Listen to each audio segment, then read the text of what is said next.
कर। देखिए निकाह में क्या चीज बताई जा रही है, ये ताकत होनी चाहिए बस खिलाने की, पिलाने की, बीमार हो जाए तो इलाज की, कपड़ा देने की, और उसका जो पर्सनल हक है बीवी का उसको अदा करने की। ये नहीं का इतना सोना हो, इतनी चांदी हो, इतने जेवरात हो, इतने कपड़े हो तब जाकर निकाह होगा, ये नहीं कहा, बल्कि जो चीज जरूरी है वो बताई। अलबाअत के अंदर ये चीजें शामिल हैं, कितनी?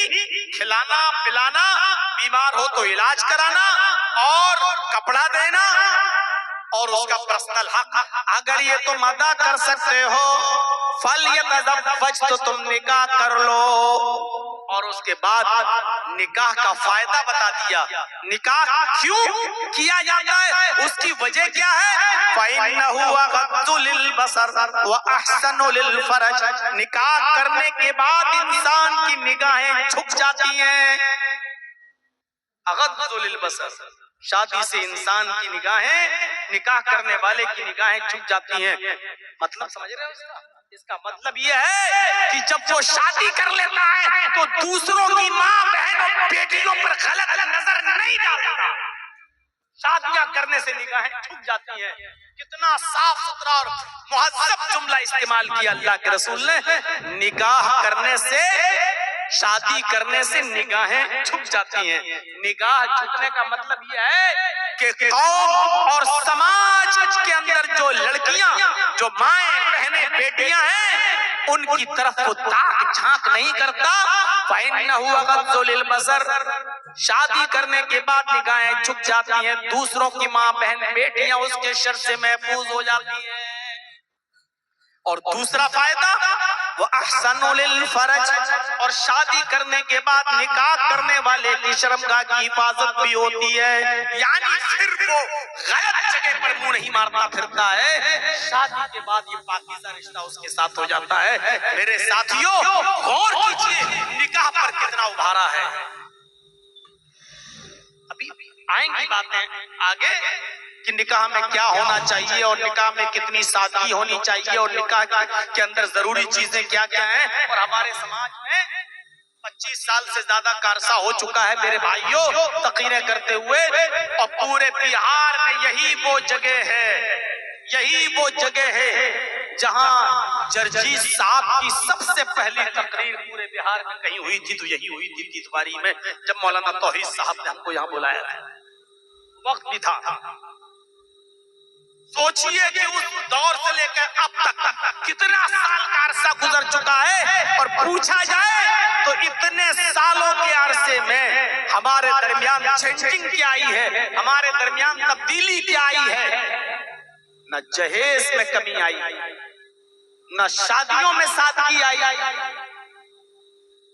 बल्कि उस जमाने में उस जमाने के हिसाब से जहेज लिया और दिया जाता था, और आज के जमाने में उस जहेज में इजाफा और हो गया है। उस जमाने में साइकिल की डिमांड ज्यादा थी, आज के जमाने में मोटरसाइकिल की डिमांड यानी बढ़ा है, घटा नहीं है। हमारे हर समाज और सोसाइटी में इस बात पर गौर होना चाहिए। क्या चीजें देखना चाहिए लड़की के अंदर, और क्या चीजें देखना चाहिए लड़के के अंदर। आइए दो हदीसें आपके सामने पढ़ता हूं। पहले लड़की के अंदर क्या देखा जाए, और दूसरी हदीस लड़के के अंदर क्या देखा जाए।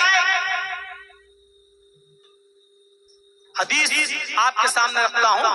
तुनकाहुल मरातुल लिअर्बईन लिमालिहा वलिहस्बिहा वलिजमालिहा वलिदीनिहा फज़्फर बिज़ातिद्दीन।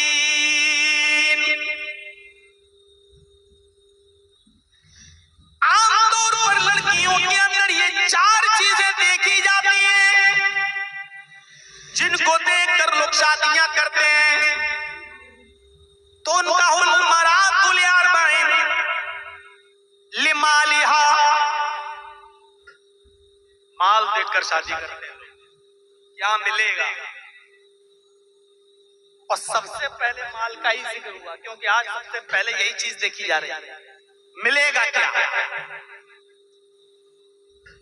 और एक मिसाल देता हूं मैं, अक्सर थोड़ी सख्त है लेकिन कहना पड़ता है। जैसे कुत्ते की नजर हड्डी पर होती है, ऐसे ही कुछ लड़के के माँ बाप की नजर लड़की के बाप के माल पर होती है।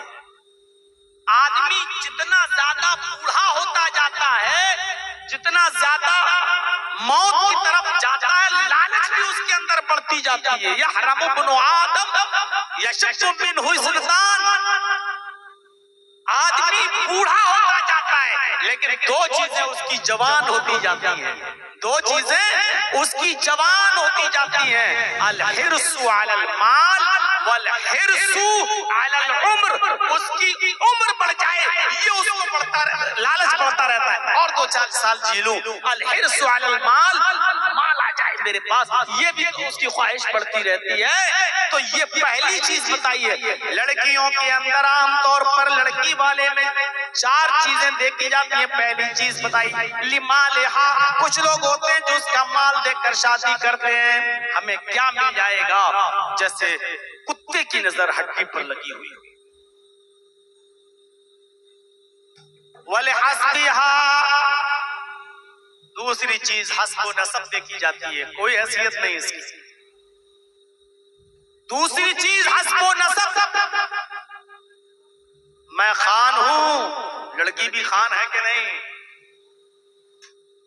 मैं आला खानदान का हूं, लड़की भी आला खानदान की है या नहीं, मेरा स्टेटस ये है, लड़की भी इस स्टेटस की है कि नहीं, मैं इतना पढ़ा लिखा हूं, लड़की भी इतनी पढ़ी लिखी है या नहीं, मेरा घर 5 मंजिल है, लड़की का घर भी इतना है कि नहीं। हस्बो नसब। और अल्लाह के नबी ने फरमाया अला कुल्लु शैइन मिन अम्रिल जाहिलियती तहता कदमैया मौजून। खुतबे हज्जतुल विदा में आपने फरमाया था, ज़माने जाहिलियत की सारी चीजों को मैंने अपने पैरों से रौंद डाला, अपने पैरों से कुचल डाला। अब ज़माने जाहिलियत की कोई भी चीज अब राइज नहीं की जाएगी। लेकिन अल्लाह के नबी ने यह भी फरमाया अरबउन फी उम्मती मिन अम्रिल जाहिलियती ला यतरुकुनहुन्ना। 4 चीजें मेरी उम्मत के अंदर ऐसी हैं जो जमाने जाहिलियत से आई हुई हैं, लेकिन मेरी उम्मत उनको नहीं छोड़ेगी। है तो वो गंदी, है तो वो बुरी चीज, लेकिन मेरी उम्मत उन्हें नहीं छोड़ेगी। 4 चीजों की तरफ इशारा फरमाया था, अरबउन फी उम्मती मिन अम्रिल जाहिलिया। 4 ऐसी चीजें हैं जो जमाने जाहिलियत की हैं, जो जाहिलियत के जमाने से चली आ रही हैं। मैंने उनको अपने पैरों से रौंद तो डाला, लेकिन मेरी उम्मत उनको छोड़ेगी नहीं, मेरी उम्मत उनको तर्क नहीं करेगी। यानी कयामत तक मेरी उम्मत के अंदर वो 4 चीजें पाई जाएंगी, लेकिन ये मैंने अपने पैरों से रौंद दी हैं। आपने फरमाया अल फख्रु फिल अहसाब। पहली चीज हसब में फख्र करेगा, अल फख्रु फिल अहसाब व तानु फिल अंसाब वल इस्तिस्काउ बिन नुजूम वन नयाहतु। ये 4 चीजें बताई जो जमाने जाहिलियत से चली आ रही हैं और मेरी उम्मत में भी चली आएंगी, इनको कभी नहीं छोड़ेगी मेरी उम्मत। उनमें पहली चीज हस्ब व नसब। हसब, मैं खान हूं, मैं पठान हूं, मैं तुर्क हूं, मैं अंसारी हूं, मैं तेली हूं, मैं ये हूं, मैं वो हूं, मैं ऊंची कौम का हूं, मैं ऊंची कास्ट का हूं, ये चीज कभी मेरी कौम नहीं छोड़ेगी, मेरी उम्मत नहीं छोड़ेगी, जबकि इसकी कोई हैसियत नहीं है। अला तक़वा, अल्लाह के यहाँ से तक़वा देखा जाएगा, कौम नहीं, नसब नहीं, हसब नहीं। और दूसरी चीज जो मेरी उम्मत नहीं छोड़ेगी वो तानु फिल अंसाब, नसब के अंदर ताना देना। अच्छा वो अरे मैं उसके साथ शादी करूंगा, अरे नहीं नहीं, अरे वो तो फकीर बिरादरी का है, अरे वो तो मियाँ बिरादरी का है, अरे वो तो गिरी हुई कौम का है, अरे वो तो लो कास्ट का है, मेरी तो नाक कट जाएगी इतने बुरे खानदान में। वो नसब में ताना देगा। दूसरी चीज, और तीसरी चीज वल इस्तिस्काउ बिन्नुजूम, मेरी उम्मत सितारों को देखकर बारिश हासिल करेगी। यानी सितारा देखे कहीं ये सितारा निकला है, इसका मतलब बारिश होगी, सितारों से बारिश हासिल करेगी। ये तीसरी चीज भी मेरी उम्मत में नहीं छूटेगी। और चौथी चीज व नयाहतु, नौहा करना और मातम करना, किसी के मर जाने पर मातम करना, रोना, ये मेरी उम्मत नहीं छूटेगी। आज देख लीजिए, किसी का जवान बेटा मर जाए, छोटा बच्चा मर जाए, माए खिलौने निकाल लाती हैं, ओढ़ इधर गई, कपड़ा इधर गया, सर सीना पीट रही है, करीबन चाक कर बेटा चला गया, ये खिलौने से कौन खेलेगा, रोती है, चीखती है, चिल्लाती है, करीबन चाक करती है, बाल नोचती है। वन्नयाहतु, मेरी उम्मत नौहा और मातम करना भी नहीं छोड़ेगी, जबकि ये हराम है। ये चार चीजें नहीं छोड़ेगी। तो वल हस्ब, चार चीजें देखकर शादी करते हैं लोग। लड़की के अंदर लिमालिहा, पहली चीज क्या देखी जाती है, माल। दूसरी चीज क्या देखी जाती है, हसब व नसब, वले हस्बिहा, हस्ब व नसब। और तीसरी चीज लड़की की क्या देखी जाती है, वले जमालिहा, खूबसूरती, खूबसूरत कितनी है, खूबसूरती देखकर शादी करते हैं। तीन चीजें। और चौथी चीज की तरफ अल्लाह के नबी इशारा कर रहे हैं, वलिदीनिहा, दीनदारी देखकर भी शादी की जाती है। चार चीजें बताने के बाद आपने फरमाया फज़फर बिज़ातिद्दीन, ओ लोगों दीनदारी को तरजीह दो, ओ लोगों दीनदार लड़की को अव्वलियत दो, फौकियत दो, उसी को दर्जा दो। यानी ये तीन चीजें मत देखो। हाँ, किसी में चारों चीजें पाई जाए तो बहुत अच्छी बात है, लेकिन तरजीह किसको दो, ये नहीं कहा कि खूबसूरती मत देखो, ये नहीं कहा कि हस्ब व नसब न, ठीक है देखो, लेकिन अगर किसी के अंदर हस्ब व नसब नहीं है, अगर किसी के अंदर आप खूबसूरती नहीं है, अगर किसी के अंदर माल, क्या क्या कहा, माल और दौलत नहीं है, कहने की ताकत नहीं है, लेकिन अगर कोई लड़की दीनदार है तो फिर तीन चीजें मत देखो, दीनदारी देखो और दीनदारी को मायार बनाओ। और इसी दीनदारी को देखकर अपने बेटे का निकाह उस बेटी के साथ, उस लड़की के साथ कर दो। लड़की के अंदर दीनदारी देखो, फज़फर बिज़ातिद्दीन, दीन को तरजीह दो। हजरत उमर फारूक का वो मशहूर वाक़या आपको मालूम होगा। हजरत उमर फारूक रात की तारीकी में गश्त कर रहे हैं, रात के अंधेरे में निकल कर जा रहे हैं, देखते हैं कि किसके घर में चूल्हा जला, किसके घर में चूल्हा नहीं जला। हजरत उमर फारूक रात में एक घर के पास से गुजरे जहां एक बूढ़ी औरत की आवाज आ रही थी, और वो बूढ़ी औरत जोर जोर से कह रही थी अपनी बेटी से कि बेटी उठो, बेटी उठो, अंधेरा है, इस अंधेरे का फायदा उठाओ। हम लोग दूध का बिजनेस करते हैं, दूध बेचते हैं, इसलिए दूध में पानी मिला दो, बेटी उठो, दूध में पानी मिला दो। वो बेटी उठती है और जोर से अपनी माँ से कह रही है कि माँ मैं दूध में पानी नहीं मिलाऊंगी। हजरत उमर ने मुनादी की है, उमर फारूक का ऐलान हुआ है, अमीरुल मोमिनीन ने ऐलान जारी करवाया है, अगर दूध में पानी मिला हुआ किसी के यहाँ मिलता है तो ऐसे शख्स को कड़ी से कड़ी सजा दी जाएगी।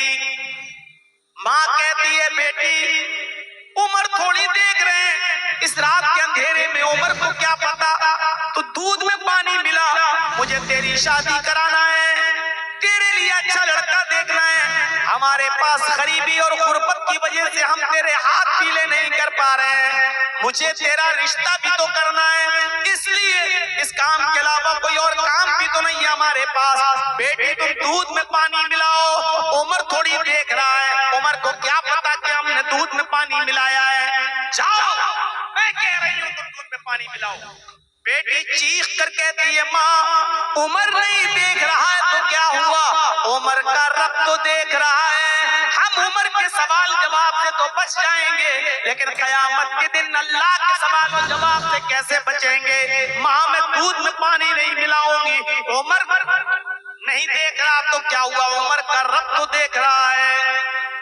हजरत उमर फारूक के कान में ये आवाज जाती है माँ और बेटी की। हजरत उमर ने अपने कासिद से कहा, अपने साथी से कहा, इस मकान का नंबर नोट कर लो, ये मकान नंबर नोट कर लो।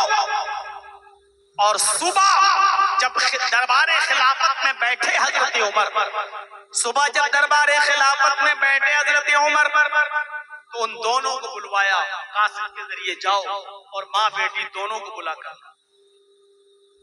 कासिद आता है, माँ और बेटी दोनों से कहता है कि तुम दोनों को हजरत उमर ऑफिस में बुला रहे हैं, दरबार में बुला रहे हैं। माँ और बेटी दोनों आते हैं। हजरत उमर ने पूछा माँ से, बुढ़िया से, कल तुम दूध में पानी मिलाने की बात कर रही थी, क्या हुआ? बुढ़िया समझ गई कि हजरत उमर को पता चला, अब मुझे सजा दी जाएगी। बुढ़िया सफाई पेश करने लगी, अमीरुल मोमिनीन, हाँ मैंने दूध में पानी मिलाने के लिए कहा था, लेकिन मेरी बेटी ने दूध में पानी नहीं मिलाया। हजरत उमर ने कहा मैं ये भी जानता हूँ कि तेरी बेटी ने दूध में पानी नहीं मिलाया, मैं जानता हूँ, इसलिए तो तुम दोनों को मैंने यहाँ बुलाया है। बताओ इस लड़की का कहीं रिश्ता हुआ? इस लड़की की कहीं शादी हुई? कहा नहीं अमीरुल मोमिनीन, मुझ जैसे गरीब लोगों को रिश्ता कहाँ मिलता है, गरीबी ने मजबूर कर दिया, इसलिए अभी इस लड़की का रिश्ता नहीं कर पाई, मैं कर दूंगी जल्दी। हजरत उमर फारूक ने कहा कि तुम्हें रिश्ता देखने की जरूरत नहीं है, मेरा बेटा खाली है और मैं अपने बेटे के लिए तुम्हारी बेटी का हाथ मांग रहा हूं, इसलिए नहीं कि तुम गरीब हो,